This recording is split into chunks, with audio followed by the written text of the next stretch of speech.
Okay, so it is Tuesday, February 6th, and today we're going to be working on the ring and pinion gear changeover. I finally got the ring gear and the pinion gear here. 411 from Yukon is what we're going to be running. We got all of our bearings and gaskets in here, and I brought this home from work, 1/2-inch Allen socket, so we can get these bolts out. I got a torque wrench here so we can torque them back down to 100 foot-pounds. Yeah, that's pretty much it. That's what we're going to be trying to do tonight. I don't know that we'll get it all done tonight. Ideally, all we got to do is take it apart, get all the bearings off, and put everything back with the same shim pack as is in it right now. Run the pattern and see where we're at, because it should be very similar. It's got a good wear pattern on it as is, so we shouldn't have to do a whole lot of adjusting as far as shim patterns go. That's what we're going to give a shot tonight. Right now the audio is bad because I got the heater running over there, the torpedo heater. That's that glowing thing right over there. Trying to get some heat in here. So that's what we're working on. That's what we're working with. Here we go.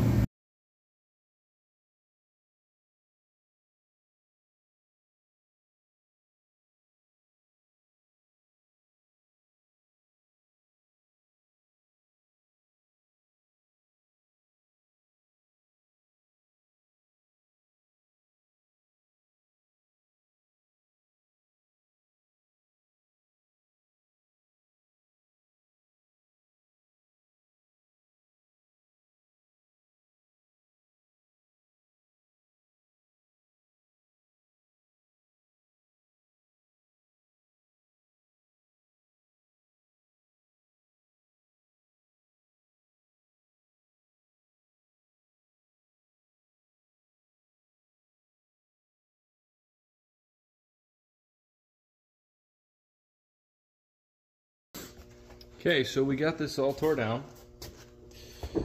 All the bearings and whatnot are out of the housing. We got the little bearing on the inside there. It's got two little holes right there. You take a punch to pound it out. We're gonna throw that bearing in the freezer overnight, so that it'll shrink up just a little bit, and we can just drop it right back down in that hole. And then we got the ring gear out, seal out of this. There's some silicone right in here. I think I'm gonna try and get that out of there. And then I got a new seal to put in this, and new bearings. For this, I gotta press the old bearing off the old pinion gear. I'm gonna take that with me to work tomorrow and do that. I got my new ring gear. I got the old ring gear off of the locker. And these are good bearings still. I'm taking this apart just to change the gear. So I'm not gonna bother pressing these off the ends of the carrier and putting new ones on, because they're good bearings. So I'm gonna leave them alone. But I got the ring gear off, and I got my new one sitting in a little oven over here. This is the 411 gear, ring gear. We're going to heat that up just a little bit in an oven.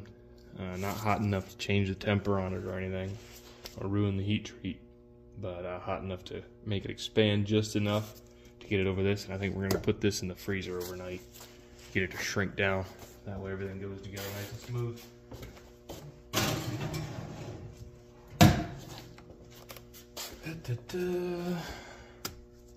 Freezer. Another bearing is going to go in the freezer.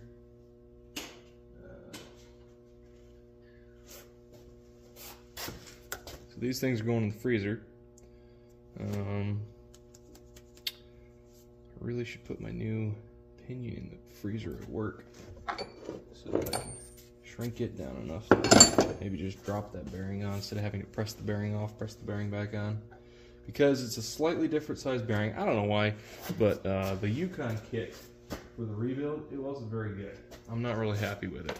It's for a Ford 9-inch, but these bearings are a different size, which I understand because this has 35 spline axles in it, so it's a bigger bearing. But then it doesn't come with the correct bearing for the pinion either, the pinion gear. So I got to press that one off and put it on the new pinion gear. Hopefully that goes well, otherwise I'm just going to have to figure out what bearing it is and buy a new one. They're Timken bearings, so they've all got part numbers on them. So I'll be able to get one if I need it, but I'd prefer not to need it. We got the caps off. Over here, nice big Allen bolts and the caps. Cool thing about the 9-inch is you can adjust your preload. Come on, fall off there. This little guy here goes on the end of your bearing race for this inside the cap, and it's adjustable. It's threaded. So you put a tool in here and you can turn this in and out, one on either side, to adjust the preload of your bearings, which is really cool. Rather than having to go through shim packs, packing a bunch of shims on either side, torquing the caps down, and then checking the preload, like you can just adjust it as needed. So that's pretty cool. That'll be a welcome difference from the 10 bolt. I think that's gonna be it for working on this tonight.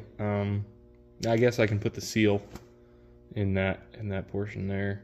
I'll do that, but otherwise I'm kind of waiting to get that thing pressed off, that pinion bearing pressed off at work. Yeah, so that's it for right now.